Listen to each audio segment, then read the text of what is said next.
अन्य समाचारों तरफ आगे वधीए। नवसारी में लेप्टोस्पायरोसिस थी एक महिलाનું મૃત્યુ નિપજ્યું છે। જી હા, ચીખલી તાલુકામાં સારવણી ગામમાં 43 વર્ષના મહિલાનું મૃત્યુ થયું। નવસારી જિલ્લામાં 1 વર્ષ બાદ લેપ્ટોસ્પાયરોસિસથી મૃત્યુ નોંધાયું છે। મહિલાને સુરત સિવિલમાં ખસેડવામાં આવી હતી, જો કે સારવાર દરમિયાન તેનું મૃત્યુ થયું। પહેલા મહિલાની ડેન્ગ્યુની સારવાર થઈ, બાદમાં દેખાયા લેપ્ટોસ્પાયરોસિસના લક્ષણો। આરોગ્ય વિભાગે સારવણીમાં સર્વે શરૂ કર્યો છે। તકેદારીના ભાગરૂપે લોકોને દવા પીવડાવવામાં આવી છે। દક્ષિણ ગુજરાતમાં જોવા મળતો લેપ્ટોસ્પાયરોસિસનો આ રોગ લેપ્ટોસ્પાયરોસિસ બેક્ટેરિયાથી ફેલાય છે, જેનો ચેપ લાગ્યા બાદ જો ઝડપથી પ્રસરે તો લીવર, કિડની, ફેફસાને કરે છે અસર। ફેફસામાં બ્લીડિંગના કારણે દર્દીનું થઈ જાય છે મોત।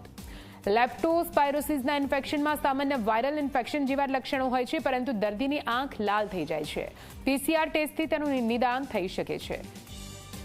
હવે આ રોગના લક્ષણો શું છે તે પણ તમે જાણી લો। ડાયરિયા થાય છે, તાવ આવે છે, શરીર દુખે છે, સાથે શરદી જેવા લક્ષણો પણ જોવા મળતા હોય છે। માથું દુખે છે અને સાથે આંખો લાલ થઈ જાય છે।